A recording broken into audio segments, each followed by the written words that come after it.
304 ya? 203 staf ya.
Assalamualaikum warahmatullahi wabarakatuh.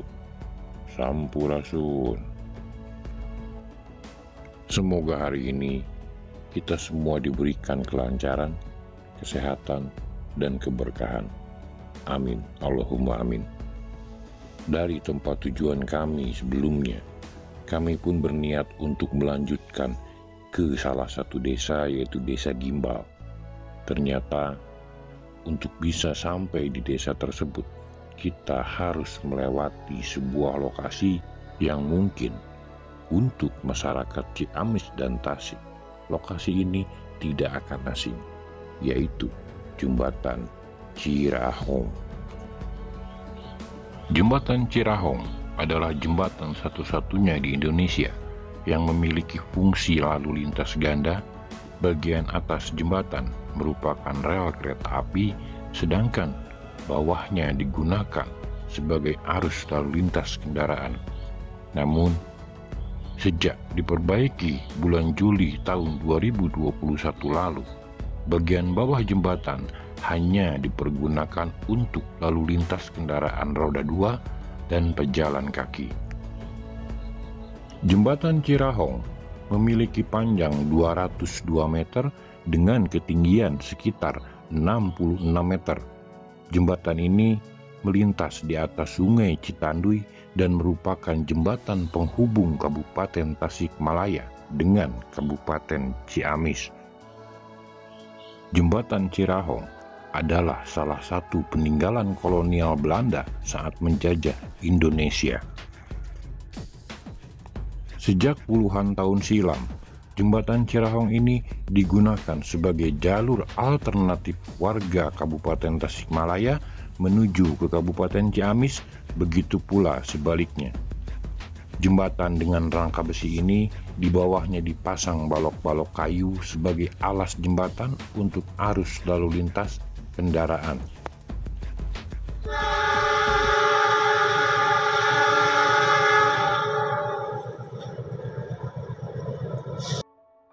Jembatan dengan lebar sekitar 3 meter ini membuat arus lalu lintas yang melintasi bagian bawah harus bergiliran dan antri.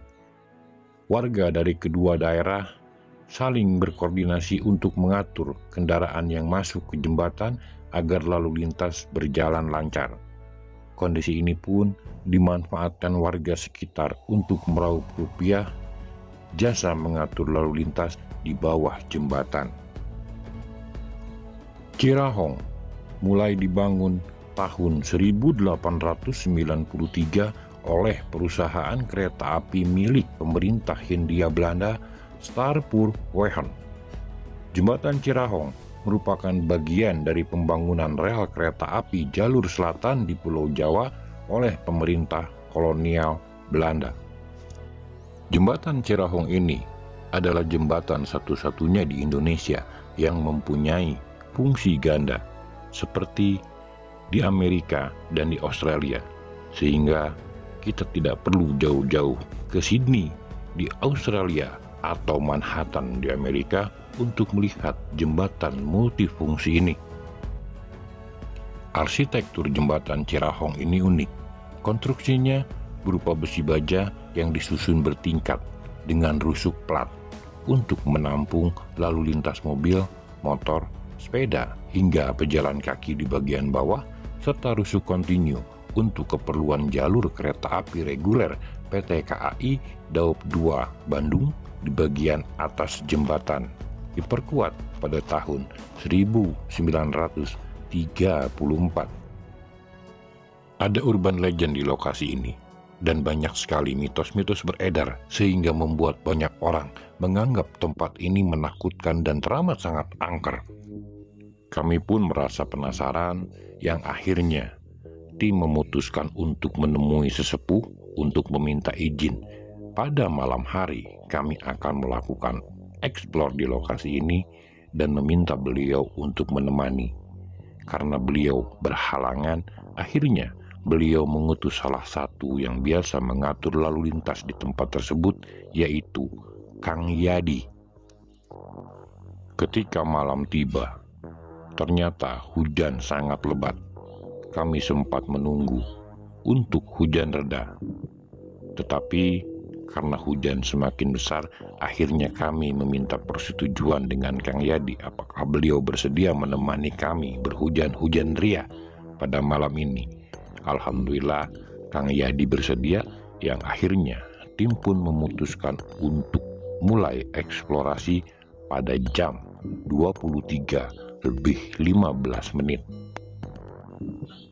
Tim pun mulai mengeksplorasi lokasi ini dimulai dari sisi bagian Ciamis, yaitu bekas rumah makan terbengkalai Batu Hitam.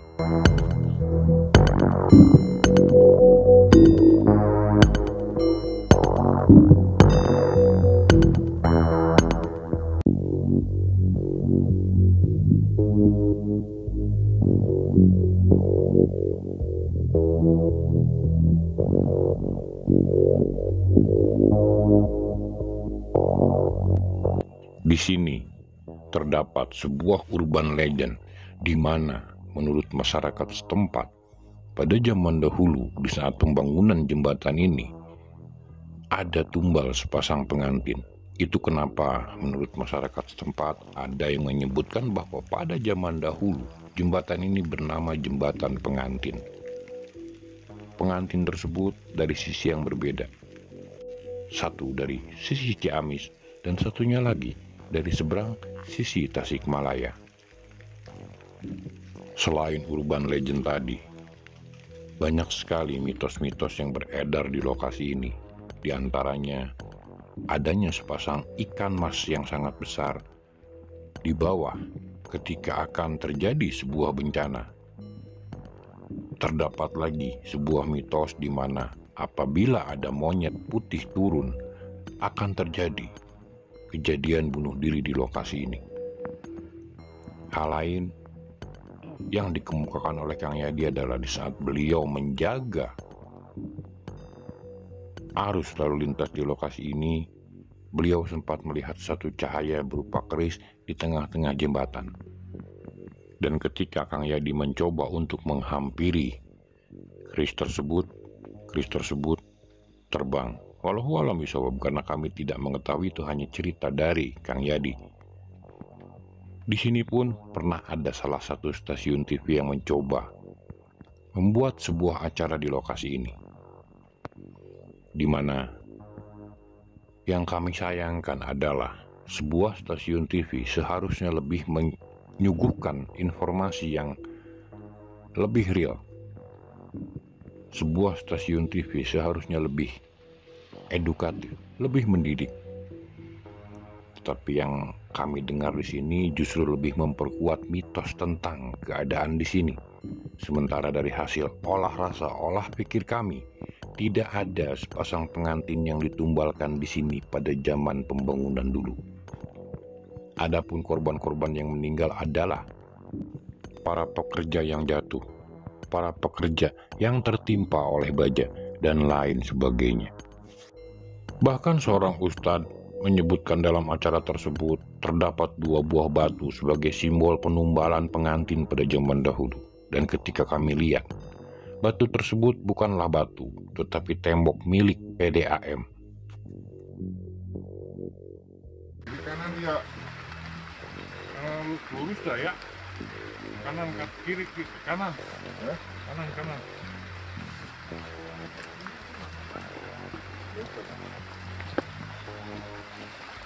Iya, kanan. Lah kita juga nggak tahu jalannya kemana.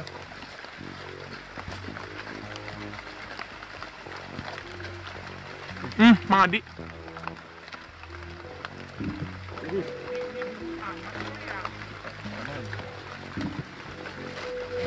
Ada suara ya di bawah. Bukan. Bukan.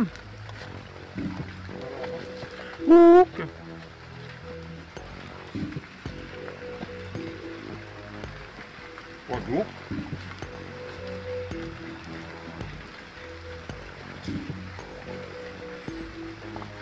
Itu kebangunan kan kiri kan?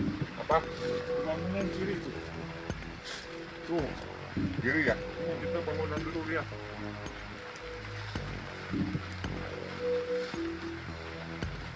Nggak jalan ke sana?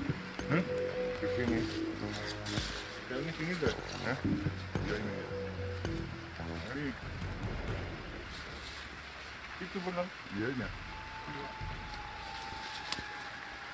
Jadi kami lagi lama ketemu ini. Ini jalan bikin kita kan? Gak ada jalan.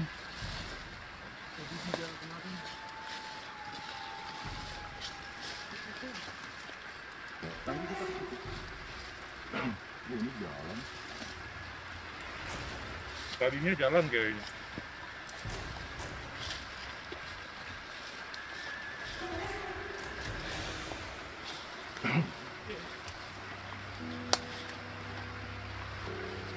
Tadi jalan kan? Hah? Ya, lanjut. Dengar ya?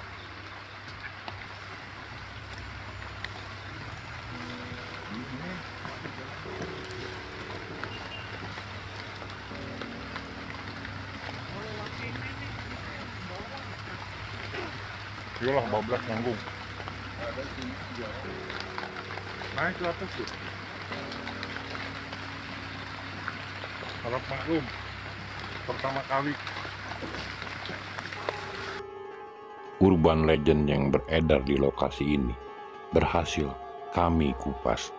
Kami tidak melihat adanya penumbalan sepasang pengantin di lokasi ini. Mitos-mitos lain kami pun tidak melihat. Itu hanya mitos yang beredar secara turun-temurun dan makin berkembang dari sejak zaman penjajahan Belanda sampai ke generasi kita. Dari rekaman alam yang kami terima ketika olah rasa dan olah pikir di lokasi ini, di bagian paling atas pernah terdapat sebuah bedeng untuk para mandor memperhatikan para pekerja yang sedang mengerjakan jembatan. Kami pun berusaha untuk mencoba sampai di lokasi tersebut. Tetapi kami agak sedikit terkejut melihat jalan. Tidak ada jalan sekalipun menuju ke lokasi tersebut.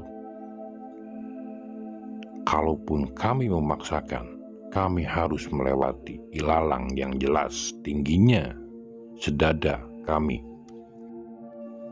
Karena terdorong oleh rasa penasaran, akhirnya tim pun memutuskan untuk memaksakan menuju ke lokasi tersebut. Ada apakah di sana?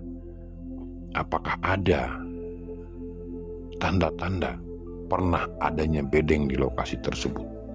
Apakah pernah ada di sana sekumpulan pekerja-pekerja pada zaman dahulu?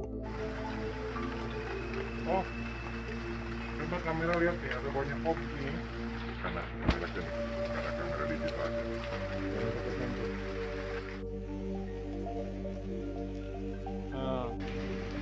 Di atas kamar mandi persis. Di bangunan terbengkalai paling atas kami tidak menemukan apapun kecuali ada bayangan-bayangan dari makhluk astral di bagian kamar mandi. Dari sini, tim memutuskan untuk menuju ke tempat yang dahulunya merupakan bedeng untuk para mandor.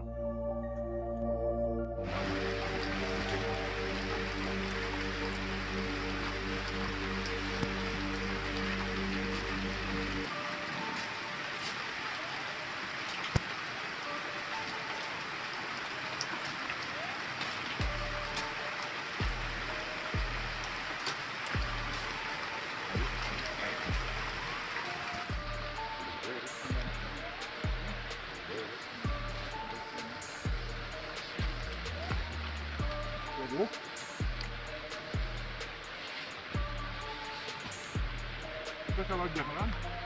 Jadi apa di situ? Ternyata jalan tadi tidak bisa kami lalui.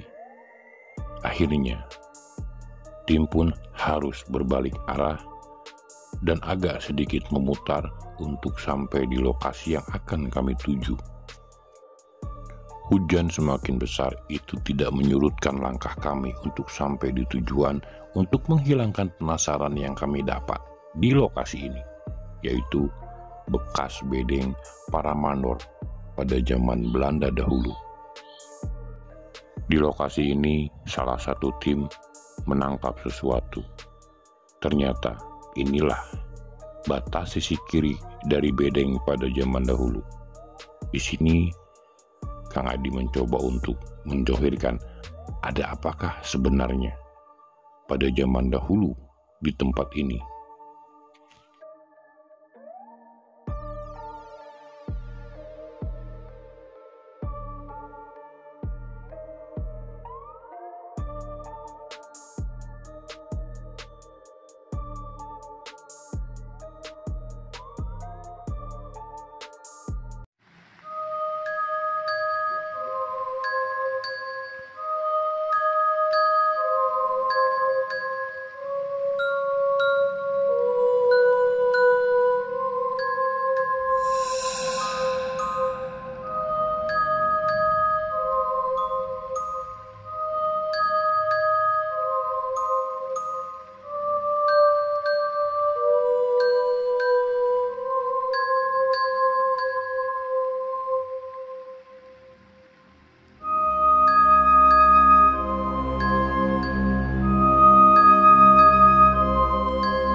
Bismillah, meteorit, bahan meteorit.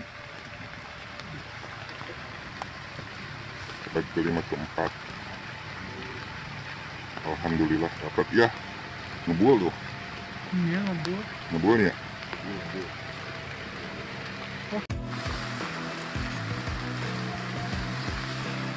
Bikin jalan.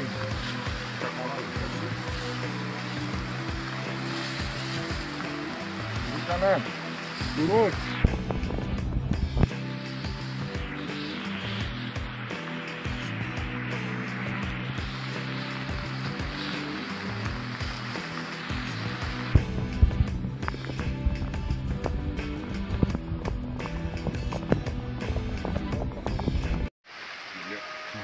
Ini tunggu. Kantonglah sakuan.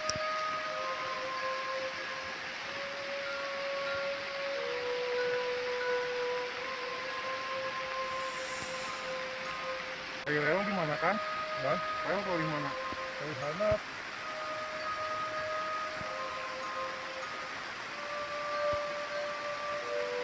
Amun kapung ayeuna mah disebut mah naon bedengnya. Tangga damel teh juga di dia ya.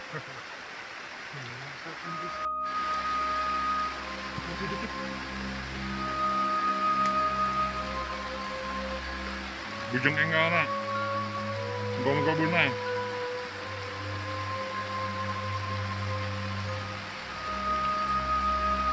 Itu bekas bedengnya.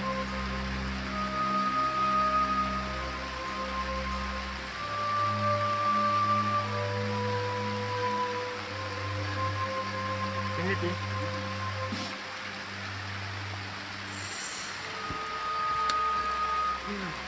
Iya.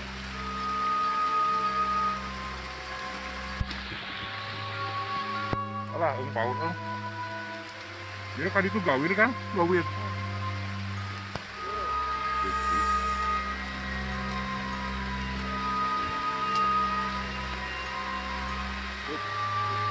nama iya. Ayam. Wah, dilebet. Nah, kalau dia Sebelah sini. iya. Sebelah sini. Nah, tak lah, sami. tah.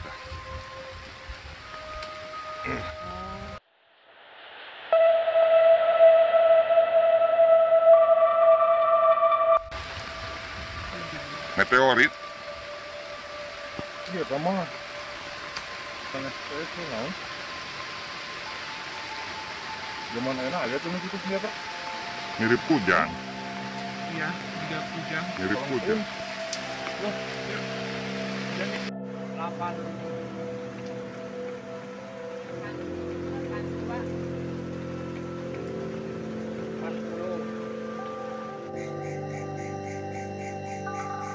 ...183 ya mikrotesla. 195 205 makin tinggi dia ya. Tuh 213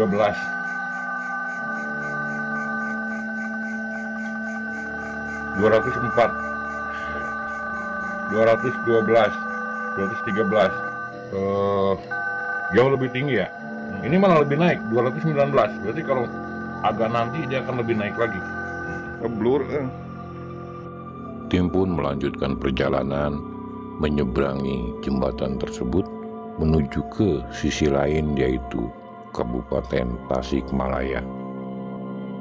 Di bagian Tasikmalaya ini, karena posisinya bagian lebih atas, akhirnya kami memutuskan untuk turun melewati tangga yang ada, karena menurut masyarakat setempat bagian bawahlah yang termasuk bagian paling angker.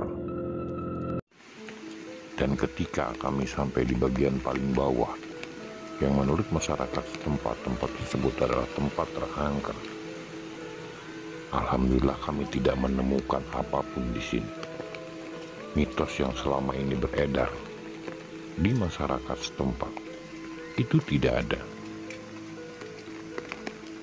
Tempat ini akan begitu indah untuk dinikmati di saat siang hari, sore hari, bahkan pagi hari, seandainya orang tidak terikat oleh mitos dan mistik, sehingga orang takut datang ke tempat ini.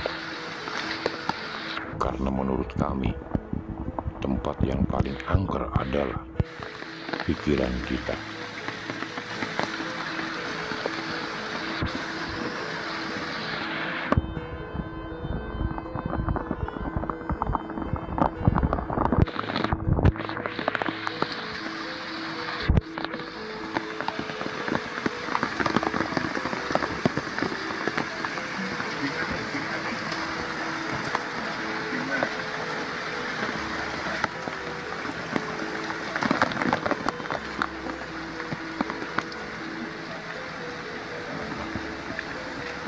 Rekam.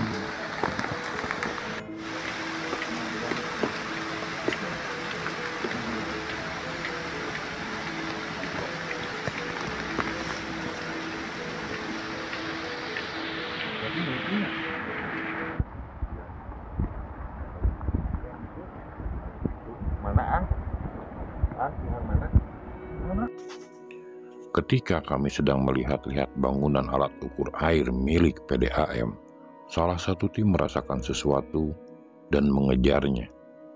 Cukup sulit jalan yang harus dilalui, dan di bagian ujung terdapat sebuah batu lebar. Salah satu tim berhenti di tempat dan mencoba untuk melihat apa sebenarnya yang ada. Direkam masih nih? Masih.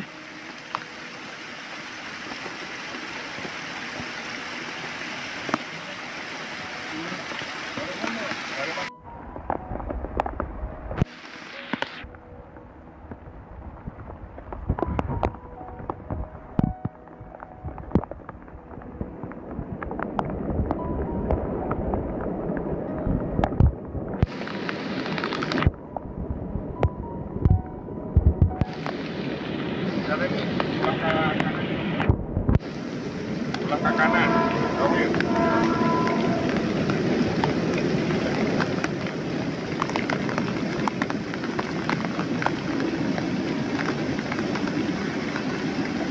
Kamera nih.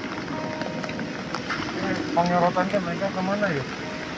kasih penyerotan tuh. Ada jauh ini.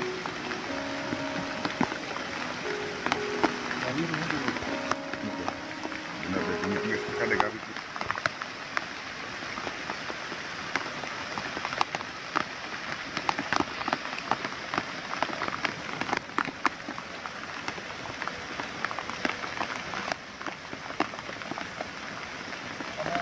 Kamera nih. Ngeblur.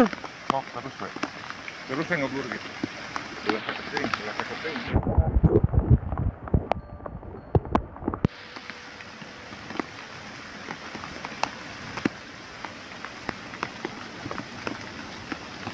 Ya.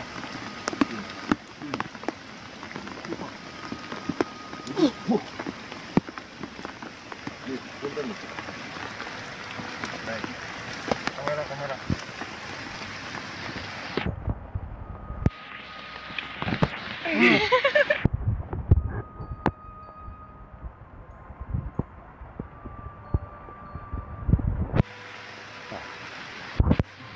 Jaringnya Garing. kena. Kena nih. Kena.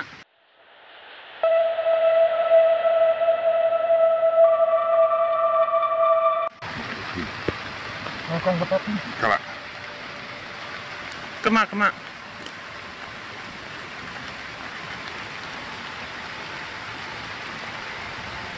Allah, wow.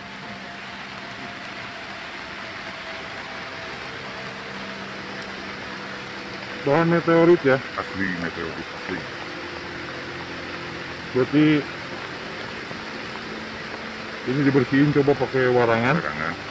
1, 2, 3, 4, 5, 6, 7, 8, 9, 10, 11, 12, 13, 14, 15, 16, 17. 17. Lu. Di mata kami, 4 buah benda yang kami dapat di lokasi ini bukanlah merupakan pusaka. 3 artefak yang kami dapat akan kami pelajari untuk apakah fungsinya masing-masing, karena bentuk-bentuk tersebut baru kami lihat saat ini. Dan keris ini sebagai bahan pembelajaran kami untuk lebih mengenal leluhur, bukan untuk kami jadikan jimat ataupun Tuhan kedua. Ini adalah salah satu kebudayaan bernilai tinggi yang ditinggalkan leluhur kita untuk kita. Untuk yang keris maksimal lagi 123 mikrotesla ya. Iya. Untuk elektromagnetiknya. Nanti berikutnya kita anomalinya kita cek juga. Yuk, yang lain kita coba. Ketika kami sedang beristirahat di warung, memesan mie rebus dengan Kang Yadi, salah satu tim menangkap sesuatu yang akhirnya dengan penuh penasaran mencoba untuk menzohirkannya apakah sebenarnya itu.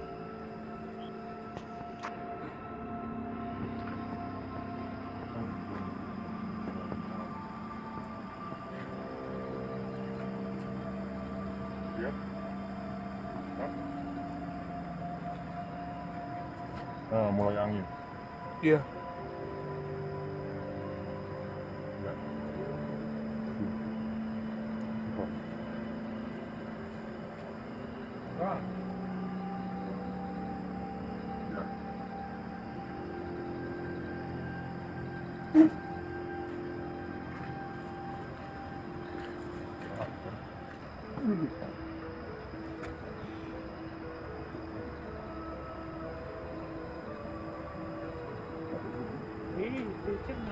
Licin.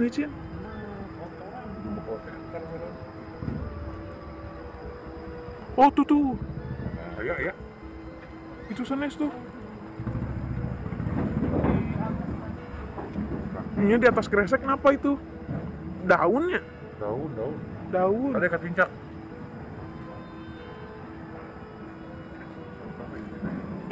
Kita sambut. Yang center HP. Gue lah. Apa nama ulas? HP-nya dari sini aja di zoom.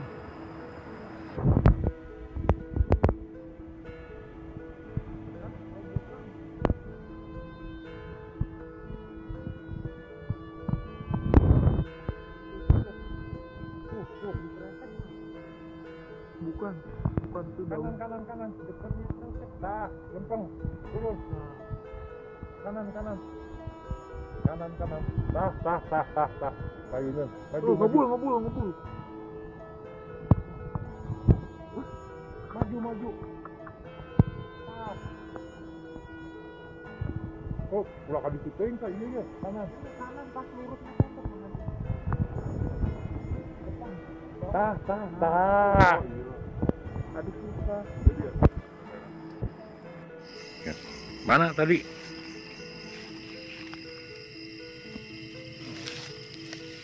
Itu. Nah. Naon.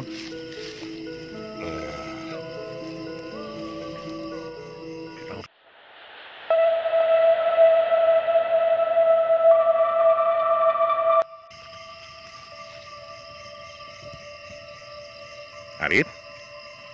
Bukan. Seperti arit, seperti Meteorit. meteorit, tapi bahannya tuh seperti arit dulu, zaman dulu. Siap.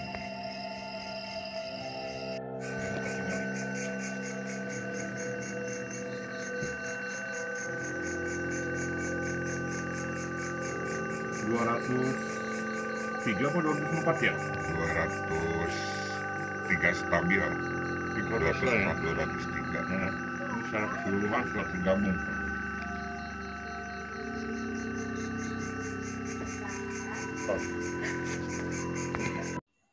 Terima kasih telah mengikuti perjalanan kami.